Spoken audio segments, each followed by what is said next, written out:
know about that. I'm starting the recording now. So welcome everyone to Workshop 2, Intercultural Pedagogy Grant. This is on backward design number 1, which is focusing on learning outcomes. So that's generally what we're going to be taking a look at today. So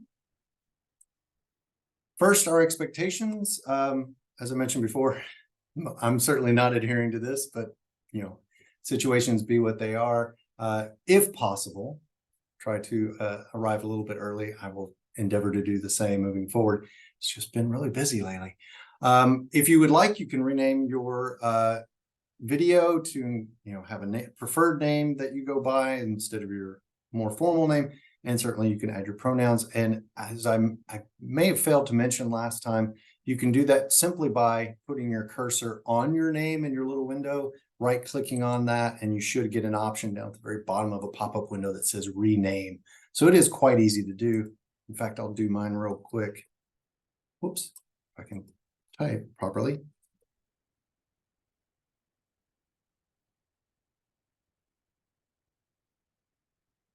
Just to demonstrate how it is relatively easy. Whoops, and I think I went advanced a little bit here. Whoops. Okay, messing up technology already. We asked one of the expectations that everybody's going to have their video on unless we're implementing the fishbowl, which we'll do in a little while. But certainly if you're one of those people who prefers not to be recorded, I completely understand. This is just a general expectation. And then finally, of course, our workshop's going to last about 90 minutes, and everyone should have their microphone muted unless you're taking a turn speaking, obviously. So invitations and permissions. So this is just a reminder of the same invitations and permissions we had last time. So our rules of engagement, invitation to hear and be heard. So this is a brave space. I want you all to be brave to share some of your information and discuss things with us. Invitation to speak to one another, not just to me. I think that will become a little bit easier to do as we get to know each other and have more of these workshops. Invitation not to freeze yourself or others in time. We're going to say things in very difficult ways, which goes along with the next one. You have the permission to say it ugly. We will all do our best not to freeze you in that moment, and likewise do that for ourselves. And permission to mess up technology. I'm doing that all the time. And as always, the door is open. If you have other things you want to recommend, I really appreciated the notion of speaking in draft that was brought up in one of the last workshops that one of you suggested that there's this way of thinking about how we're talking about some of these things, speaking in draft, much like we write in drafts. And sometimes it starts out messy and it gets better as we go. But at any point, feel free to chime in with something you feel needs to be added, or if you just want to shoot me an email later on and suggest something, that's welcome as well. So our learning outcomes, of course, we're going to be developing our own verbal, nonverbal communication skills through the activity that we're doing today. And we're going to have that experience with a verbal, nonverbal communication activity. So from a program leader's or an instructor's perspective, how might we use an activity like this, and what does an activity on verbal and nonverbal communication, what does it require for us to consider as we're discussing that with students? We're going to think about some of the challenges and opportunities for support that our students face. So ways that we're challenging our students or challenges that they're confronted with through our programs, through our instruction, and then ways that we can support them to meet those challenges. Specifically, we're going to be talking about this theoretical pedagogical approach of challenge and support. We're going to be aligning students' needs with learning outcomes. So we're going to be talking about that extensively through this workshop and trying to identify learning outcomes from existing theoretical frameworks. Most notably, the AAC&U's Intercultural Knowledge and Competence Value Rubric is what we're going to focus on most of the time. And then we'll talk briefly about the possibility of maybe customizing rubrics with other learning including and incorporating other learning outcomes or other frameworks to, specify or more narrowly focus or enhance the learning outcomes that we've selected for our students. So our agenda, we're going to start with activity 2, just as we always do. We're going to start with an intercultural learning activity. We'll get to some of these instructional considerations, challenge and support, alignment of outcomes. We'll look at the various AAC&U rubrics that are most relevant, starting with the one that we are using in this program, but also looking at a couple others. Talk about building custom rubrics or adopting and adapting existing frameworks. And then we'll have a wrap up, and may have a reminder of announcements for some of those programs that we have that I mentioned in the last workshop. Okay. As always, if at any point you all have a question, need clarification on something, feel free to interrupt me. I won't be offended at all. So for this activity, we are looking specifically at verbal and nonverbal communication. This is one of the skills, one of the 2 skills included in the AAC&U Intercultural Knowledge and Competence Value rubric. So I've pulled this row directly from that rubric so we can look at it a little bit closer. As I mentioned, we read this from right to left instead of left to right, the lowest proficiency being on the far right there. But it's the capstone level that provides us with the most information about this particular competency. The ability to articulate a complex understanding of cultural differences in verbal and nonverbal communication. For example, demonstrating an understanding of the degree to which people use physical contact while communicating in different cultures, or use direct, indirect communication, and explicit and implicit meanings. So of course, direct and indirect is what we're specifically looking at today. And people at this proficiency level are able to skillfully negotiate a shared understanding based on those differences. And that's something that's often overlooked when we think about communication, the fact that it is, we sometimes acknowledge this through saying it's a two-way street, right? Communication, we need to go back and forth. We commonly think of communication using metaphors like playing tennis. You hit the ball and it goes over the net, and the other person hits the ball back, and keeping that ball bouncing in a conversation. So there's some of those metaphors, but this idea that we're negotiating a shared understanding is something that is often overlooked. And one example of this is we here in Sylmar worked on a project a couple of years ago where we tried to create a program where we could train students' ears specifically to help them better understand when they have an instructor who is from maybe another region of the world and maybe has an accent that they have difficulty understanding in the classroom setting. The point being that there is as much a necessity for people to listen closely and intentionally as there is for people to speak clearly and concisely. So that's just one example of this, that it is a practice of negotiated understanding. We have to agree on the ways that we're communicating with one another foundationally before we can get to actual transfer of knowledge and information. So that is an aspect that we also want to keep in mind as we're helping our students go through some of these communication activities.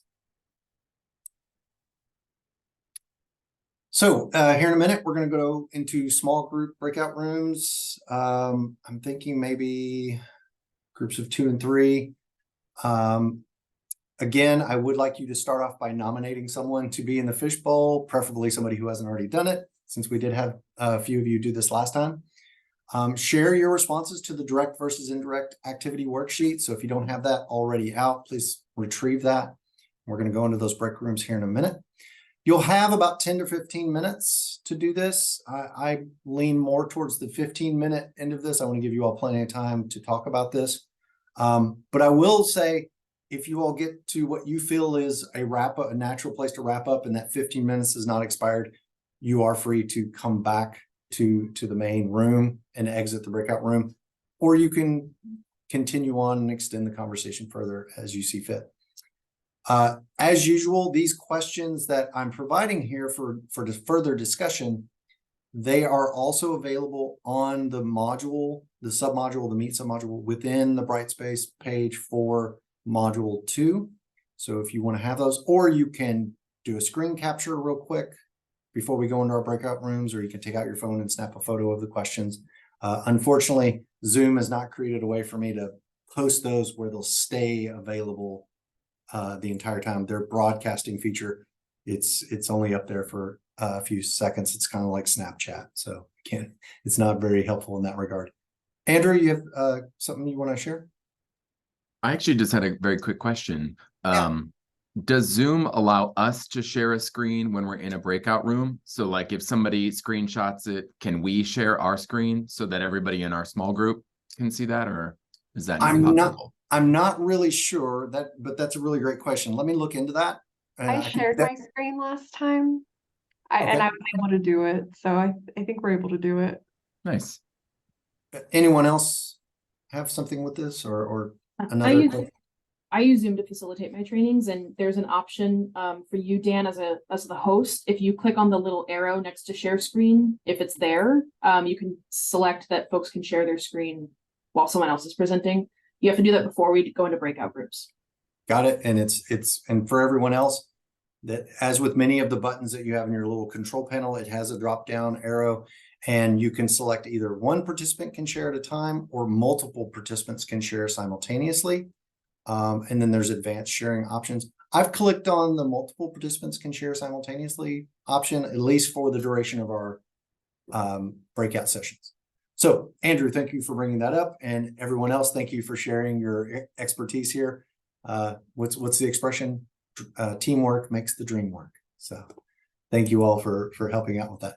Okay, I'm going to create these breakout rooms, which of course is going to take me a second to pull that up. Sure I'm not missing it. Where did it go? Here we go, breakout rooms. And I think.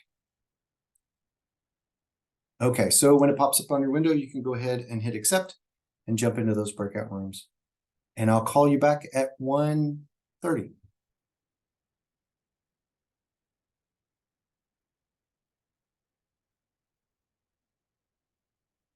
Let me see if it's not opened yet. Okay. Hopefully you'll be seeing them now.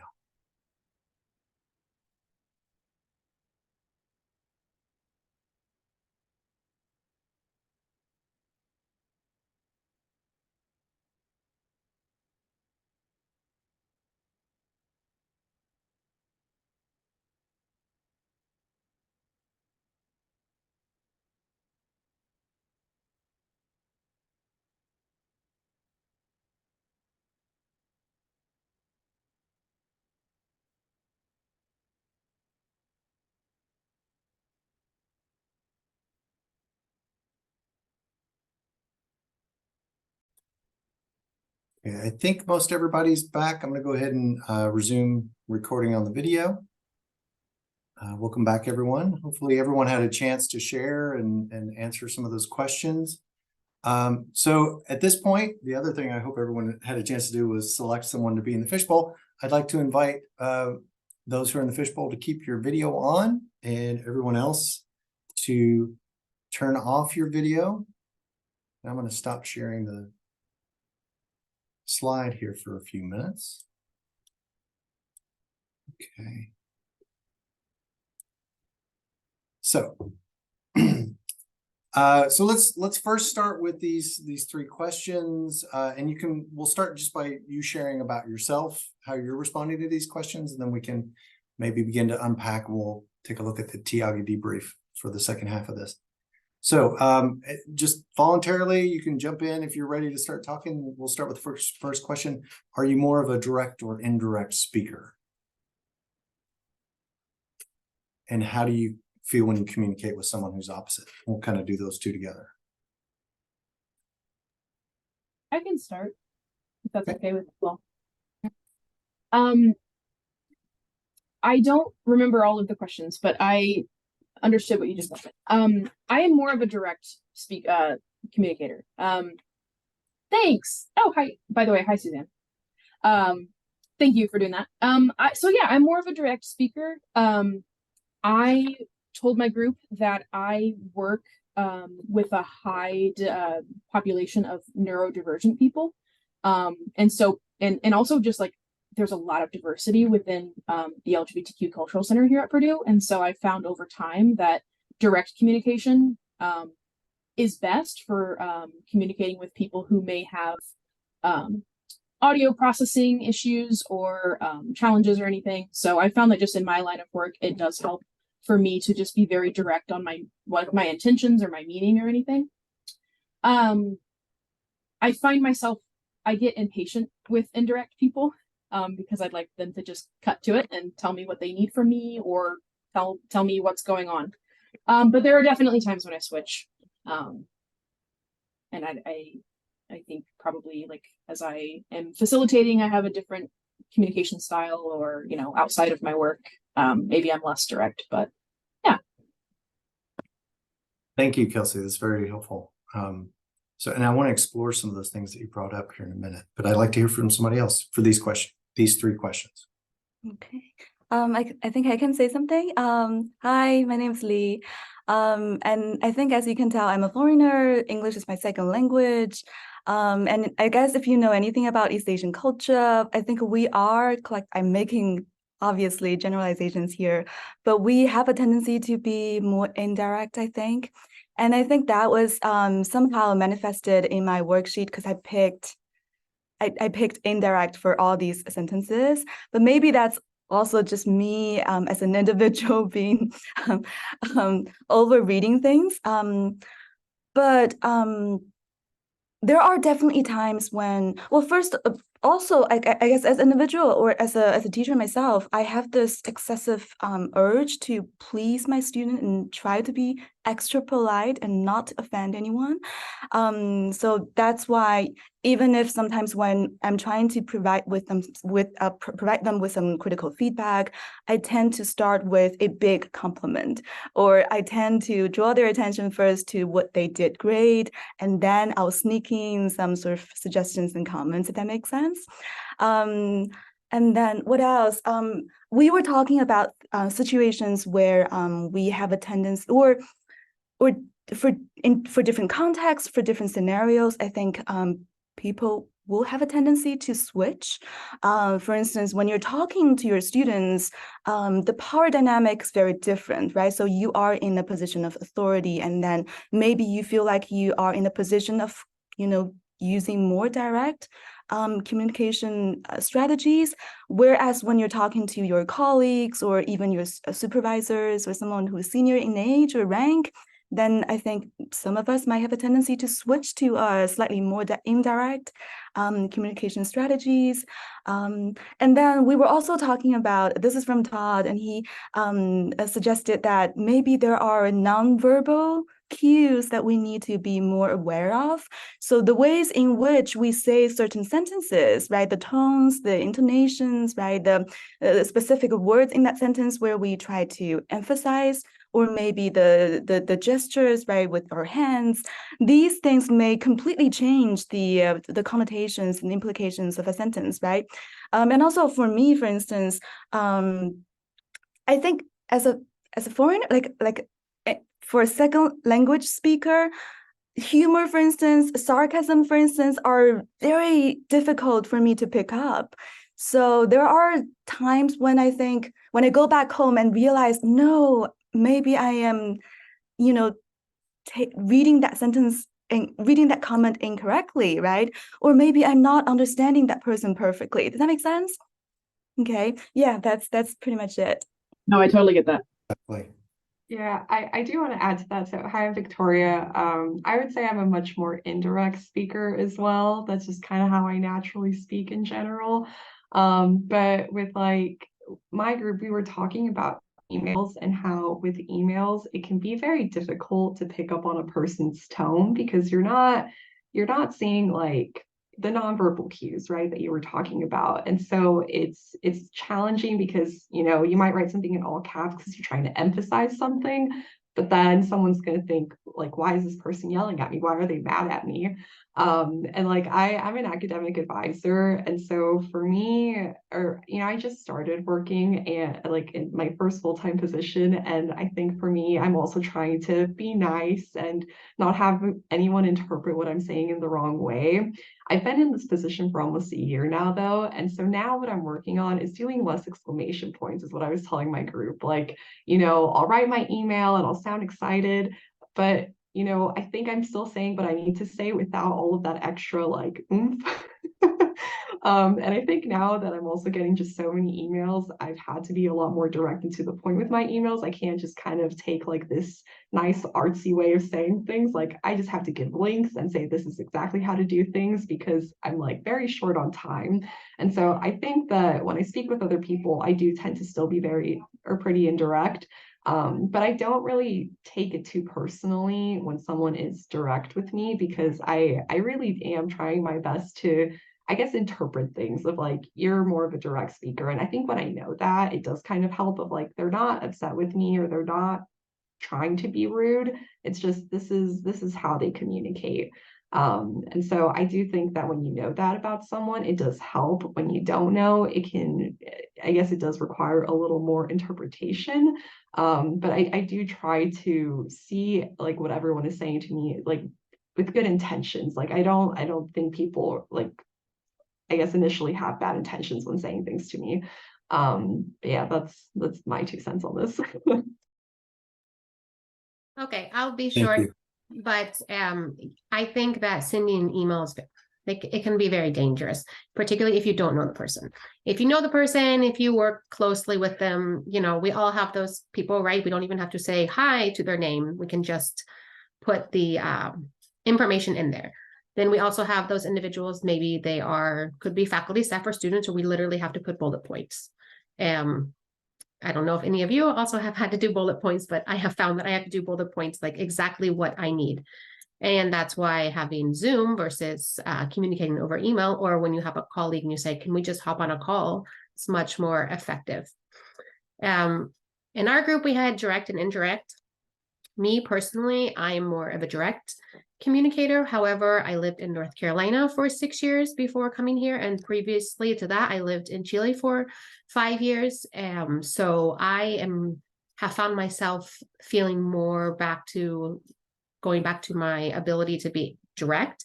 But in those regions of the world, I cannot be direct. If I'm direct, it comes across not in the way that I would like to. So I often code switch because I work with people from all over the world. And I also find, I know someone else mentioned that when it comes to speaking in English, or especially because of the work that I do, I have to be concise, succinct, and clear because I've been working with people who English is not their first language. And in the US, we have a lot of these, what do you call them? Like expressions that have to do with sports that I don't even know what is being said half the time, because if they talk about baseball, I don't play baseball. I've tried to watch baseball. It's not something I enjoy. So people will use these. And I'm like, what does that mean? And English is my first language. So I have empathy for those, you know, when you work somewhere and that's not your first language. And the same thing in North Carolina or other parts of the country, it's completely different. And it can come across in the wrong way. That's why nonverbal communication is so important. In email, we don't have that.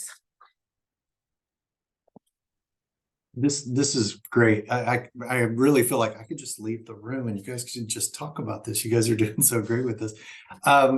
So I want to kind of pull out some of the highlights here from what each of you are saying. Is number one, you're all able to switch from one to the other, but you may have one particular style that is preferred, that is maybe the most often used. Lee touched on this, you know, her cultural background tends to be heavily influenced and be, by comparison, much more indirect than the typical Western directness.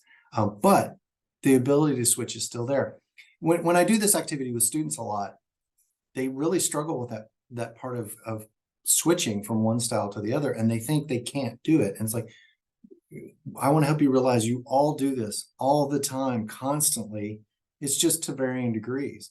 I also like that each of you touched upon, at least a little bit, if not more explicitly, this distinction that needs to be made between speaking a different language and using a different communication style. So, and this can also be further complex in that, for example, when I go to Germany and speak with Germans, I speak much more directly than I do in English when I'm speaking to my English speaking friends. So I even code switch styles when I'm code switching language. So that comes up as well. But the other common thread is context matters. Who we're speaking to, what is the situation we're speaking in or from. If I'm in the role of an instructor or an advisor, sometimes I need to be succinct and direct and clear, because ambiguity can get a student in trouble or cause further confusion for them. But also there are other times when, depending on who I'm speaking to, being respectful, deferring to another person's judgment or their role or their authority. So I may adjust my language slightly to accommodate that specific context. So we're constantly doing this. Certainly, I am much more direct when I am speaking with my students. I'm much more direct even when I'm speaking with my family, but in another way, in that kind of what Jen alluded to, the kind of colloquialisms and metaphors and expressions that common language that I share with my friends group and my family that I may not share with others, that seems very indirect. But definitely when I'm in a much more formal setting, I may need to be more indirect to kind of soften the style of speech so as not to offend people. So using suggestion rather than assertion, right, is one easy way. But I really enjoyed looking at the worksheets. There was one, and I don't remember who specifically wrote this one, to the very first one about it being cold, the statement of it being cold could be indirect because maybe they want to change the subject. So they're indirectly saying, was that you, Lee? Okay. I thought it might be, but I looked at so many of those. But anyway, I thought that was a really great example. And it's cold in here can be an implicit instruction that's based on your surroundings. And that can be another layer of difficulty in a virtual setting.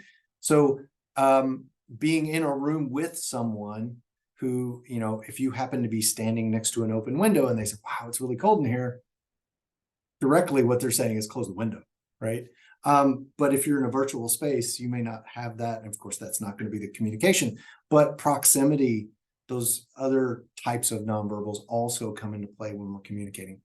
Bonus points to anyone who noticed the nonverbals that were going on in our conversation here. A lot of nodding, hand gestures, a lot of this. So yeah, we're doing that constantly as well. And that's part of the communication. And as you all rightly pointed out, can also enhance or influence whether something is received as a direct message or an indirect message. So well done, everyone. Great conversation. Does anyone have any last minute thoughts or want to respond to something that I shared? Okay. Well, Wait, I guess I have a very, yes. I don't know, a thing that I just want to bring up for fun. There's a running joke about people conveying or confessing about your romantic feelings in East Asian culture. We never just say, I love you. We say, the moon is beautiful tonight. Anyways. All right. I like that. That's very nice. Yeah, that's very nice. Yeah. So kind of setting the romantic stage and the message is implied. So this actually reminds me of an aspect of direct and indirect communication and how these emerge in different cultural settings. So direct communication is much more preferred in those cultures with what we call low context. And that is the rules and explicit kind of previous knowledge we have about general information of a specific context is not clearly defined in a lot of situations in low context cultures, meaning that there may not be specific rules about how we engage with one another in a given context. And so if we don't have those rules, we don't have those informations going into that situation, we need more information. So if we're in a low context culture, we need more direct, explicit statements about communication, about the things that we're communicating. But in a lot of societies where there are very distinct rules about procedures and way things are communicated and way things are conducted in a lot of different situations, we consider that a high context culture, and therefore communicators are much more free to be indirect because a lot of information is already understood and in place. And that's, again, to use kind of overgeneralizations, we tend to see this a lot more in East Asian cultures that have a lot of very specific rules about how people engage with one another in a lot of different specific contexts. And because all of that information is at the person's kind of fingertips, metaphorically speaking, I don't need you to tell me explicit things because I already know a lot of information to begin with. So our communication can kind of take place at a more indirect level because you don't have to share as much information or as much direct information. So that's something else to be aware of. And one last thing I like to point out with this activity as instructors, we also need to be attuned to, culturally speaking, when our students are not communicating with us. So for example, in our very Western centric culture, in the Western classroom, we have this culture of, we even use the expression, there's no such thing as a dumb question. You know, everyone should ask questions. If you need clarification, raise your hand. And I use this all the time. Interrupt me. I don't mind. So we have this expectation of questioning in a classroom setting, in a teaching setting, in Western culture. But I am aware that in some cultures, some other cultures outside of the United States, it may be considered a criticism or a sign of disrespect to raise your hand and ask too many questions of the teacher. It's as though you're implying you didn't do a good job teaching, so I have to ask all these questions. So students may be more hesitant to ask questions in a classroom setting if that is the culture that they're coming from. So we need to be aware of that as well, not just what is being communicated, but what also is not being communicated and why that might be. We would often fall into a trap if we just assume that the quiet student is one who is either not paying attention, not participating, or not just generally not understanding at all. Perhaps they do, but they're for other reasons withholding questions or participation for other reasons. So that's something to be aware of. Can I don't want to use up a lot of time here, but you're saying something that's just really hit the mark today with me. I have a Spanish student who came in to talk to me, one of my students, and they're part of a cohort. Oh, my camera's over here, sorry. But I see all you on a different screen. And is worried about another one of my students. They're here on this kind of the same program, who is Japanese. And the Japanese student is very, very quiet, goes in and works about 12 hours a day, doesn't particularly like what he's doing, but he hopes that he can come to Purdue for his PhD program. And he's working on Saturdays, but I think that he's very introverted. And culturally, I think that I was trying to explain to my Spanish student, he's very worried about the other student because he doesn't speak, he doesn't smile, he doesn't get involved in many extracurriculars, whereas my Spanish student is much more outgoing and extroverted and works his 8 to 10 hours a day, but doesn't work on weekends. And I explained to him, I said, I can have a conversation with this other student, but based on what you're telling me, it sounds like culturally, he is doing what he is expected to do in Japan and following that, taking those cultural cues and applying them here. And my Spanish student is, I was using indirect language actually to begin with. And finally, the direct language, I said, you really need to think about what the Japanese culture is about. And that maybe, in Spain, this would all be worrisome and unacceptable. But in Japan, he might be regarded very highly because of the way that he's acting. So anyway, I just wanted to put that in because everything you're saying just honed in on today. So that's all. Thank you for sharing that, Heather. That's a really great example. Thank you for sharing. And I should have done a better job of reporting out because you said that in our group, but thank you for sharing. I just wanted to echo Dan, sorry. So I'm going to go back to hopefully sharing my screen. Can I get thumbs up again for seeing the slide? Okay. Everyone else is welcome to turn their video back on. We're going to exit the fishbowl now, but we are going to get to the debriefing of this activity, to kind of taking a larger step back and getting our takeaways about this. So we did answer the question, how does it feel to code switch? So thinking about it in those terms, about how does that make me feel? Am I uncomfortable when I need to switch? Certainly Heather's example, I'm sure your Spanish student may feel a little uncomfortable in that scenario and may be struggling with that ability to understand that other style. So certainly frustration can come up. Maybe even a sense of inadequacy if we feel like we can't bridge that gap in communication style, that can happen as well. But also we need to recognize that directness means different things to different people, and so does indirectness, right? But as with this worksheet, we also bring our own kind of baggage to the communication, and that's where the negotiation needs to come in, right? Is that person making a direct statement, or are they making an indirect statement? And certainly nonverbals help with that, but further communication will help parse out some of this information as well. So I like number 3 and number 4 the most. So what did we learn from this activity, and how does this relate to our real world, which as program leaders and instructors, I'd like to hear from you all.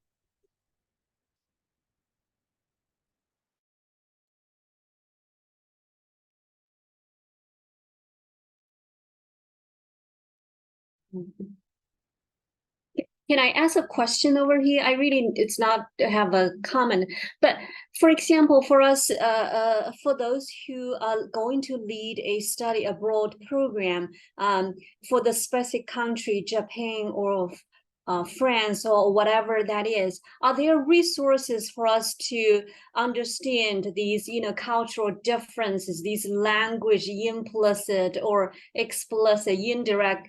So these kind of things, do you have resources to recommend? Because it's very different between the countries. We want a specific information for the country we're going to go.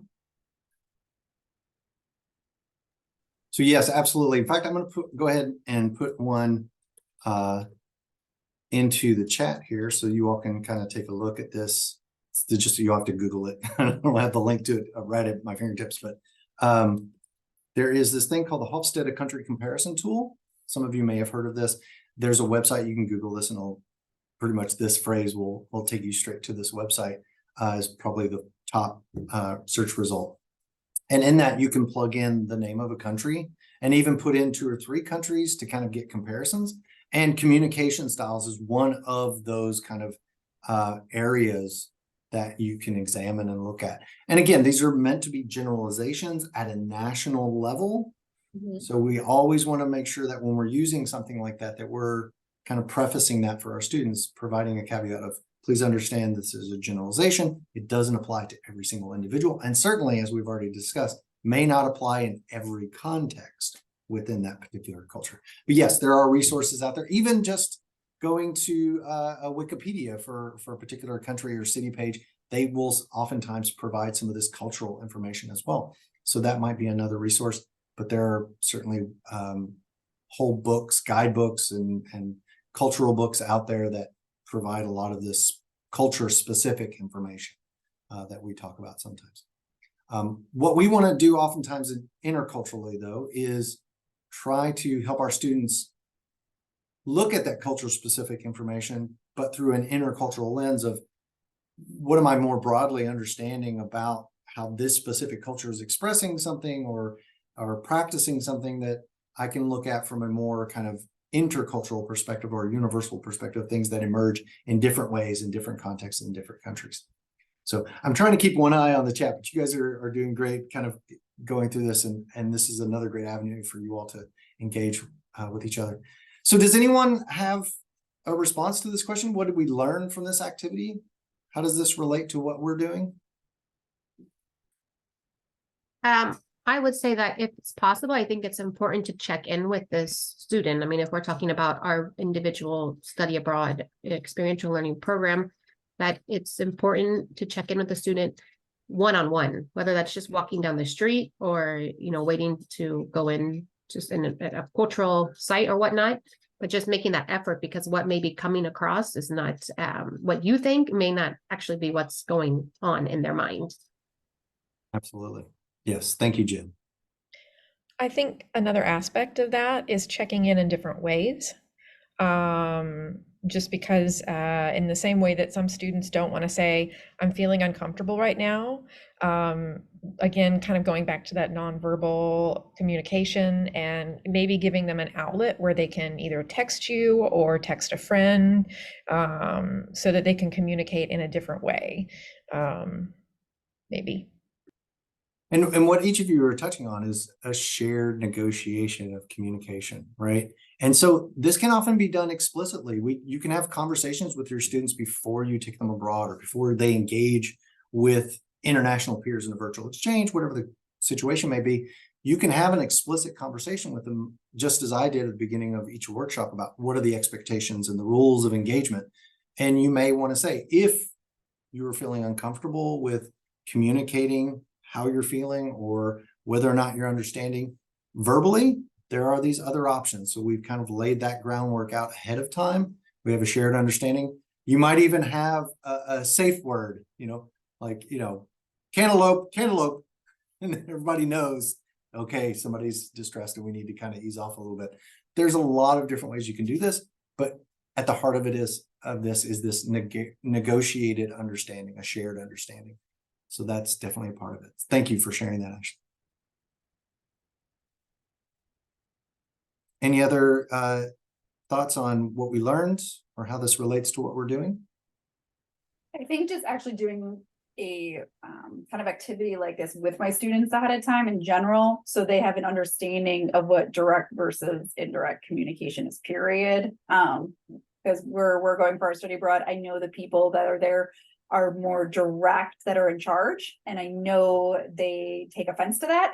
So I think then already communicating what that means, but then also how they can reciprocate, because I know sometimes they get feisty back because they take it personally and then they're unprofessional. So I think this will be a good activity to already get them in that practice of how to communicate professionally in that setting. Yes, Jessica, absolutely. Yes to all that. I agree. And I do think it's a good idea to explore this with your students, even if it's not one of your main learning outcomes. Throwing in one of these communication activities early on to kind of lay the groundwork of how we're going to work through this course or this study abroad together and communicate with one another can be very helpful. Just that explicit statement of, I'm a very direct communicator, so sometimes what I will say may come across as rude or blunt. So I want to apologize to those of you who are offended by that in advance. That right there already can be helpful for students moving forward, to not get offended and think, oh, this instructor just hates me and they're always speaking to me so abruptly. And whereas if you can clarify that up front, if you're one of those direct speakers, that might help smooth things over in the future or head off any problems proactively. What if, I'd like to hear one or two of you, what if you use this with your students? What would that look like? What would you want to consider? How would you incorporate this activity in using the what if question? Would you need to change anything about the activity?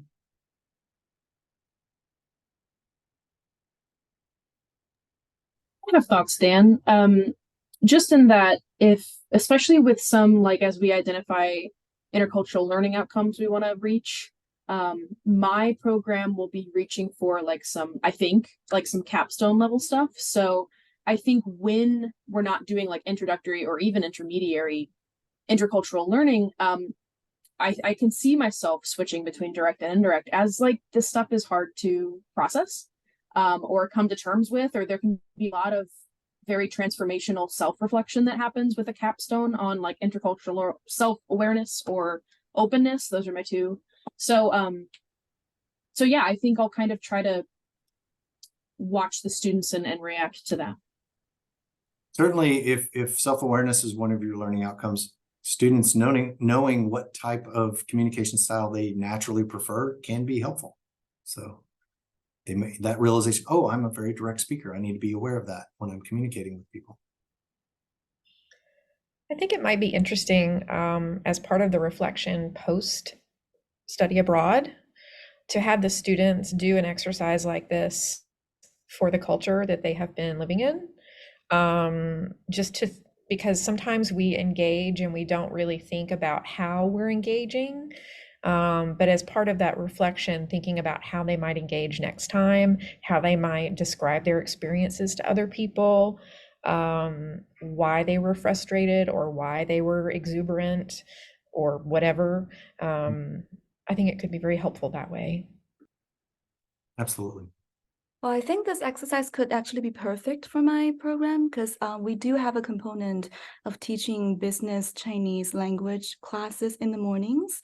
So it's very much about educating students on how they should, what vocabulary they should use and what sort of business and professional etiquettes they should be aware of in the professional, in the business context.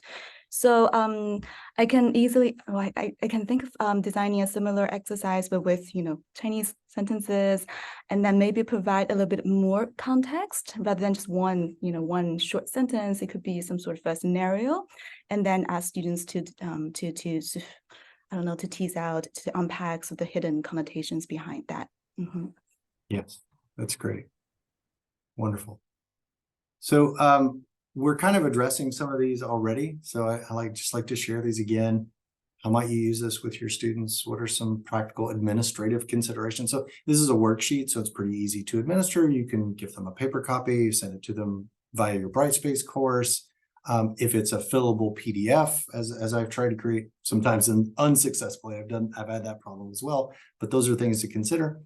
But also if you want to come up with more, as Lee pointed out, more kind of specific examples for them that are more related to the context that you're teaching in, that is something you might want to consider, of drafting your own statements for students to try to figure out, is this direct or indirect, and how do I switch that? If I'm a more direct speaker and I want to say this thing, how do I phrase that in this cultural context? So that can be something to consider as well. So so for this one, how's proficiency in this facilitated through the activity completion and through the debriefing conversation? I think it's a combination of both. It's introducing this idea to students who've never thought about it before, so through the activity itself, and then the follow-up conversation, you can kind of unpack this with the students together and then further unpack it where they maybe miss some of these things. And just as I did, kind of pulling out the main themes here. So something to think about if you were to use this activity. So I want to move on. We've got about, let's see, 26 minutes left and a lot of territory to cover. So I'm going to try and get through this stuff. So some problems and challenges. So I pick on online instruction, and I think this is also beneficial for those of you who are doing in-person programs, because you may want to actually deliver some of these activities via Brightspace before you go. So you might want to use virtual spaces to even just initiate some activities that students do prep work ahead of time before you meet with them to go over things. So that is something to consider. So I know a number of you have expressed some concerns about using technology with your programs, but also think about some physical issue. If you happen to pick an activity, when you get in the digital toolbox within Hub ICL that I've shared with each of you, when you go in there and start looking for activities, one of the areas that you can kind of filter your search is you can look for activities that we would consider kinesthetic. And that is an activity that requires, in order to complete the activity, requires some kind of physical movement, picking things up, moving things around, building something. So physical issues may be something that you'll need to consider, but also thinking about our students who may have disabilities or challenges around their physical body and movement, especially in study abroad, are those things that you need to consider. Also issues of inequality. Do all of your students have access to the same resources? Do they have the ability to use those resources? What are those things that we need to consider in that area? Certainly in online instruction, confusion about coursework comes up. This is something I think I touched on when I tried to explain the way that I've set up my Brightspace. One way to eliminate or reduce confusion in coursework in online settings is to establish a pattern or a routine of instruction. So the way that I've set up each module follows the same pattern, so you can anticipate what's coming next, and also how you're going to engage with certain activities. The discussion boards are all fairly similar to one another. The activities use the same process to download the worksheet, fill it out, load it back up to submit your responses. So any kind of routine or pattern that you can establish can help with that as well. But certainly relevant to today's topic, the more direct you can be about instructions and details certainly can eliminate the confusion as well. This next area, feeling disconnected from students, we are these disembodied heads floating in little boxes, and we can feel disconnected to our students when we're communicating in online spaces. So finding little, sometimes silly ways to express ourselves using emojis or whatever tools we might have at our disposal. I encourage you to explore that and maybe get out of your own comfort zone with using some of those things, but certainly invite your students to do that. And I find that our students are much more comfortable in that realm than we are sometimes. But whether or not you're doing an in-person study abroad program or entirely working virtually and thinking about using Brightspace, I think exploring some of these tools can enhance your programs in a lot of different ways. So this general question, what are some creative ways to address some of these challenges? This is kind of the open-ended question here. I invite you all to maybe share some of those ideas, either in the discussion boards or here in the chat as well. But for the sake of time, I do want to move on to some of this other stuff. So some of you may be familiar with this, Vygotsky's loan of proximal development, the comfort zone, learning zone, and panic zone that we have. And generally this goes along with the approach of challenge and support.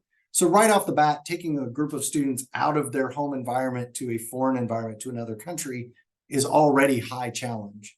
So what are the things that we have in place to support them so that they can stay in that learning zone? And that's really our objective. We're already moving them out of their comfort zone, and we don't want them to be in the panic zone for too long. We want to bring them back into that learning zone.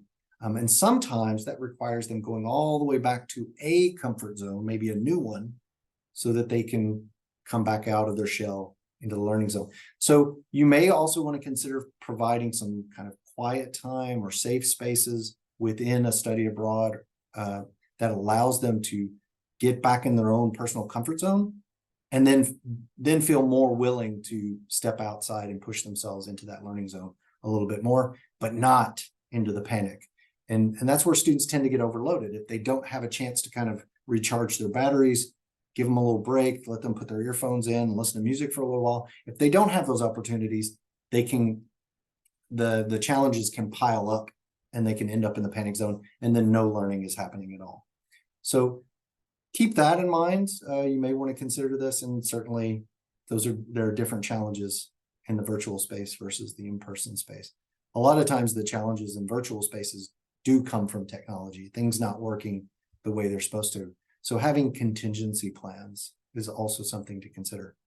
But I would like you all to think about how you can support your students with this model in mind, because the idea of the support is we don't want to give them too much support and then they just stay in this comfort zone and they don't learn anything.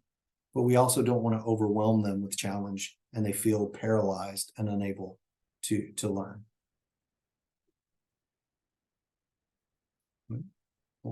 Frustration with technology there myself. So thinking about what your approach is to course design, what resources do you use, and what resources and strategies do you recommend, or do you advise avoiding some things? I want to open the floor. Does anyone have some approaches or resources they want to share with their study abroad, the virtual space?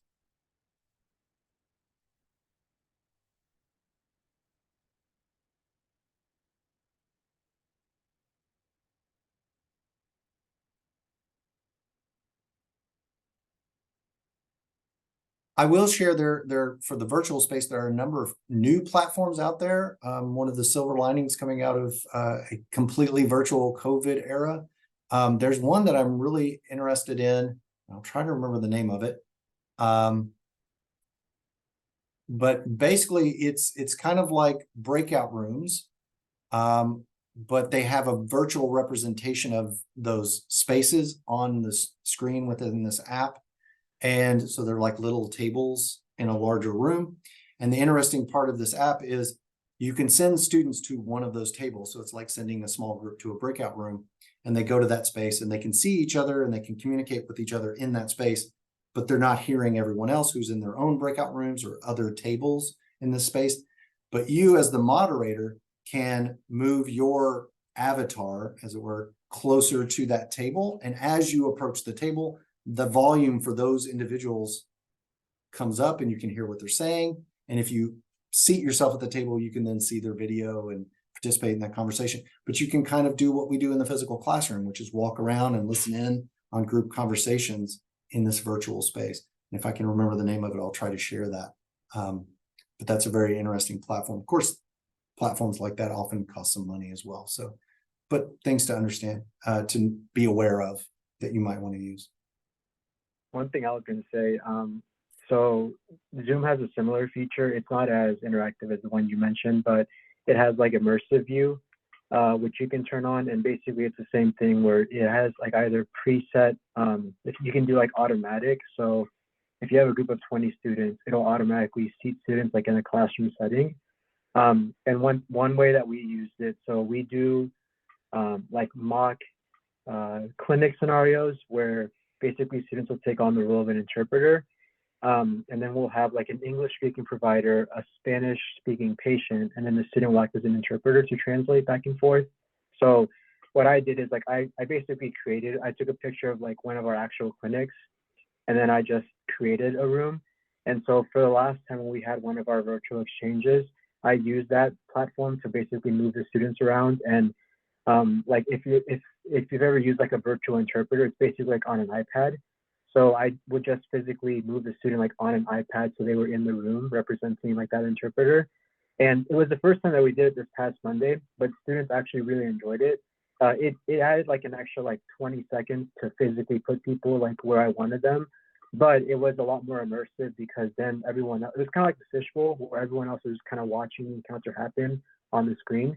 But it was a lot better than just like where you see a bunch of squares. So it was good to kind of immerse the class in that way. That's a really great example, Moises. I really like that idea. So thank you for sharing that. So I want to talk a little bit about how we align our outcomes. And this is one of the questions that came up in this module where I specifically asked about if any of you have some professional or academic standards that you already need to address as part of your instructional requirements, your own learning outcomes, might need to address some of these. I am aware of some professional standards that are out there. But I always like to start by asking a broader question. For those of you who are leading a study abroad, why do you take students abroad? And for those who are doing virtual, what is the purpose of having them engage with their international peers, of having a virtual exchange? What are we doing in those spaces that we can't just do here at Purdue? So I can certainly, in a classroom here at Purdue, I can talk to them about Greek culture and locations in Greece and show them pictures. And what is it about taking them to that location that I think we all agree is valuable and important, but it's maybe something we take for granted or don't really spend time thinking about? Does anybody have an idea or a thought they want to share on their specific location or group that they have their students engage with? Sure. So I manage the GEAR program in the College of Engineering, and our students during the GEAR program to get their global engineering minor must do a study abroad and an internship abroad, as well as take 12 hours of foreign language. What I am doing is my study abroad is with pre-FYE engineering students. FYE is first year engineering students. So it's after they've graduated from high school, but haven't studied at Purdue yet. And we're trying to get more involvement, a global mindset for our engineering students, and more interest in a foreign language. And for me, the point of doing this is, they'll learn more in 2 weeks in Italy. We're going to Italy this year in June. They're going to learn 2 more in 2 weeks than they'll learn in 16 weeks in the classroom setting. Seeing, touching, observing, being in the middle of it will make a much greater impact than being in the classroom. I saw it this year. We took our students to Taiwan, and out of those 20 students, I know of 5 who have joined either who are planning to join the GEAR program, and others who have joined GEPP, which is Global Engineering's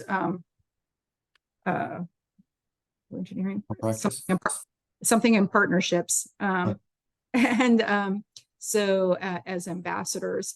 So I believe that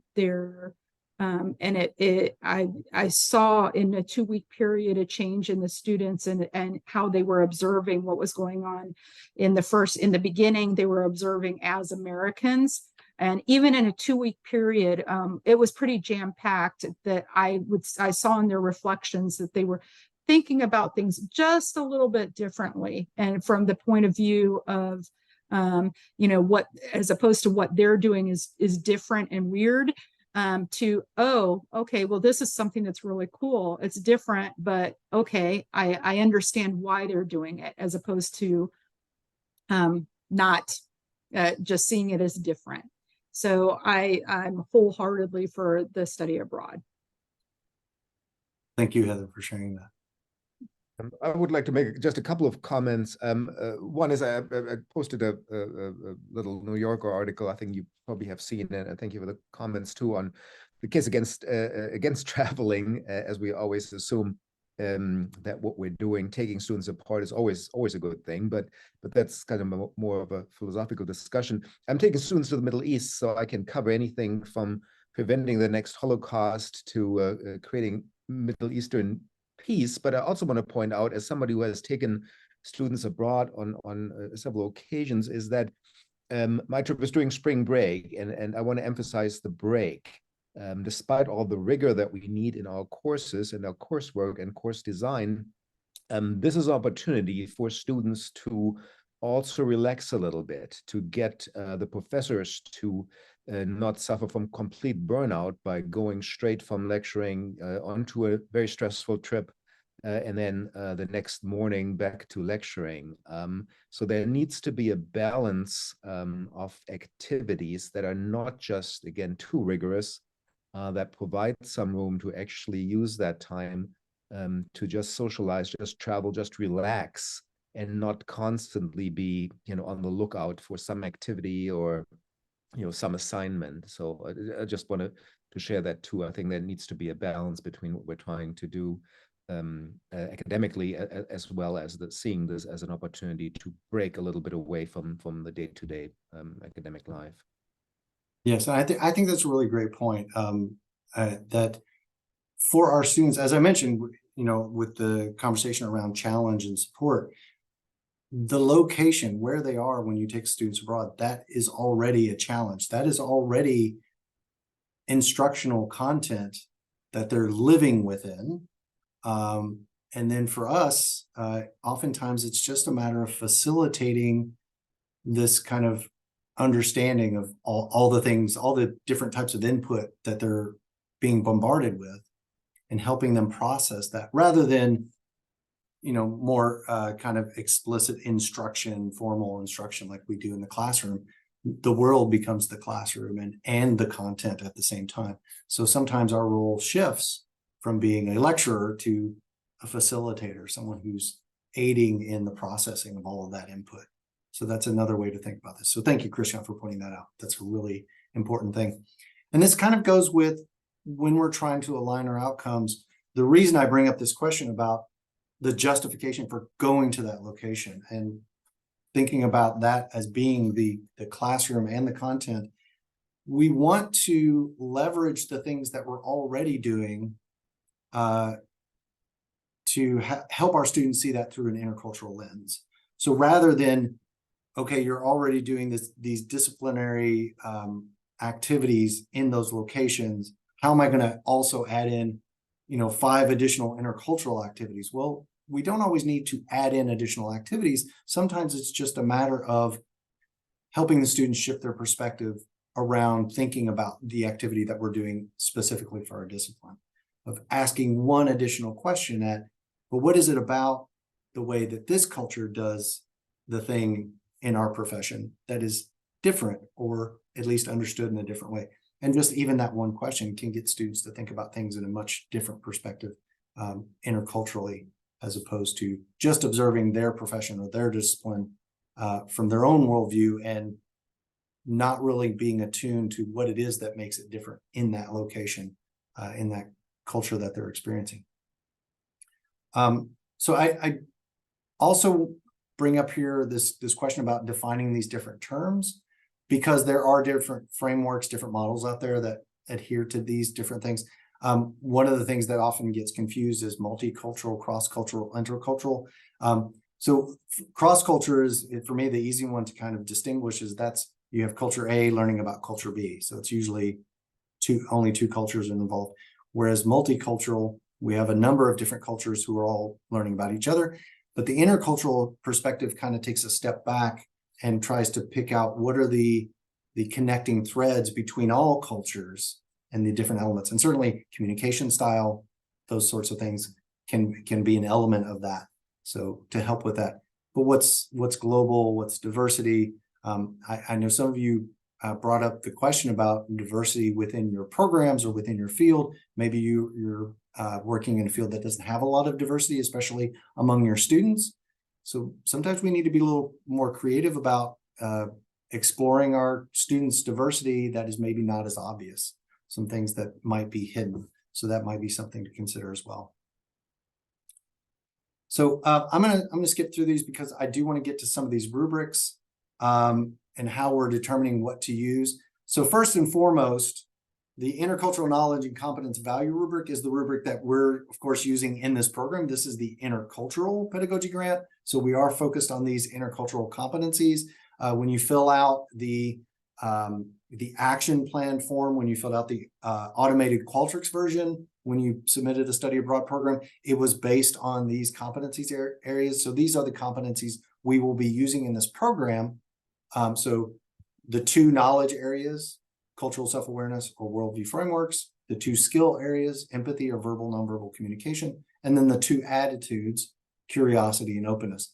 This is what we're primarily focusing on here. We want to pick at least one of these for our action plan when it comes time to get to the pilot study. So one of the things that I encourage you all to do is examine your own learning outcomes for your that you already have for your program. What do you want your students to learn when they go abroad in this particular course or program that they're studying in? And where are the natural intersections with these six, at least one of these six? Where's something that you're kind of already doing and they're very closely connected and you can bring those in. And I do also want to point out, trying to read this on the screen, these are very tiny. There is a copy available in the module so everyone can have access to that, to download the intercultural knowledge and competence value rubric and read through that. So you definitely want to start there, but this is by no means the only framework to look at. One of the scholars working in intercultural competence started looking at how do we want to kind of scaffold learning and what are the kind of the foundational competency areas. So she came up with this model, this pyramid that uses a lot of the same competencies, but actually goes beyond and builds on that. But you can see here within her model, each of those competency areas. So she recommends starting out for people who are new to working on intercultural competency to start out with openness and curiosity. And then once that's established, build in cultural self-awareness and worldview. So view of other perspectives of the world. And then later empathy and communication. This is only one model. This is not to suggest that this is the way to go. I am much more a proponent of, like I said, look at your own curriculum, your own learning outcomes within your discipline, within the course and the program that you're running, and try to find the natural combinations, the natural areas where you're already doing some of this. And it's just a matter of adding an additional layer or shifting perspective for the students, rather than having to add in or shoehorn in a whole new activity. But you may also want to bring in additional frameworks and combine those together. There are 15 other value rubrics. There's a total of 16 value rubrics that you can take a look at. There's diversity rubrics. multicultural rubrics, and social justice rubrics that you may want to explore as well, depending upon the area that you're instructing in with your program. So there's a global learning value rubric, and maybe if you're struggling with intercultural competencies, maybe the global learning competencies may more directly or explicitly connect to what you're doing. So I invite you to check that out. There's also teamwork is often an emphasis for some of us running these programs. And with that, you can combine rubrics together. So if you have a need for your course objectives to marry with social justice and teamwork, you might want to look at some of those rubrics and how you combine those to get together. And to give you an illustration of this, I did one years ago that combined, let's see, it's global learning, foundation and skills for lifelong learning, integrative learning, the intercultural knowledge and competence value rubric, and the teamwork rubric. So that's 5 rubrics that I picked and chose different phrases and elements and combine them together. That's the color coding here, just to illustrate what comes from where in order to create this new rubric that I can then measure intercultural teamwork that I created a program for. And this was a specific rubric that I created for that. I'm not suggesting you all would need to do something this extensive, but just to show you what's possible, that things can be combined in different ways to come up with something new that's more specific and tailored to your needs and your students' needs. There's also this article, Reconsidering the Inclusion of Diversity in the Curriculum. This is a framework for asking questions about your curriculum to see where you might want to leverage specific aspects, whether it's the purpose of the content or the environment, to address diversity or multicultural needs. So this is another model that you might take a look at. So next steps. What are our thoughts on choosing a rubric or framework? And again, in addition to the intercultural one, is anyone considering maybe bringing in diversity and inclusion or social justice or something else that they might want to incorporate?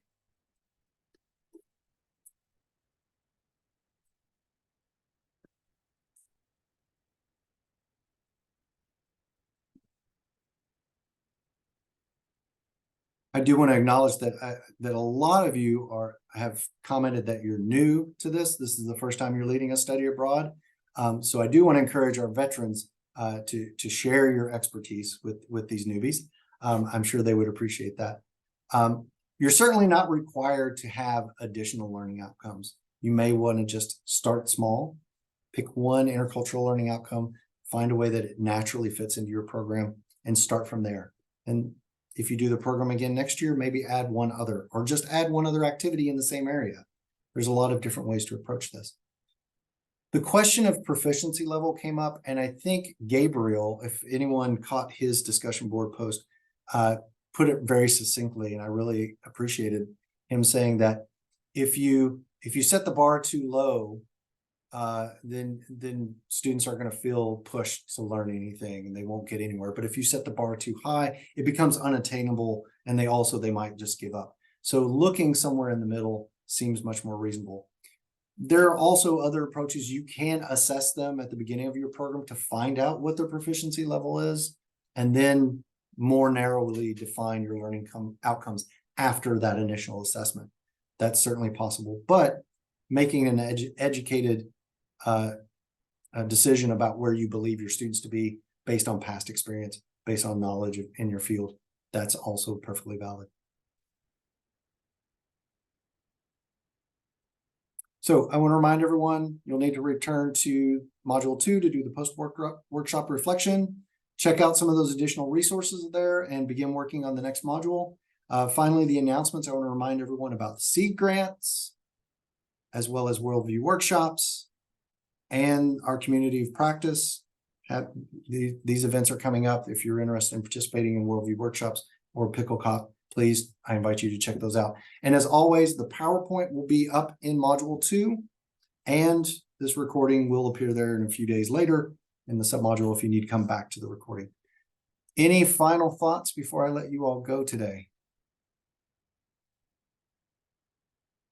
Okay, as usual, I'll stick around a little bit after if anybody wants to ask me questions later. Thank you all again for your participation today. Really enjoyed the conversations, and I'll see you all next time.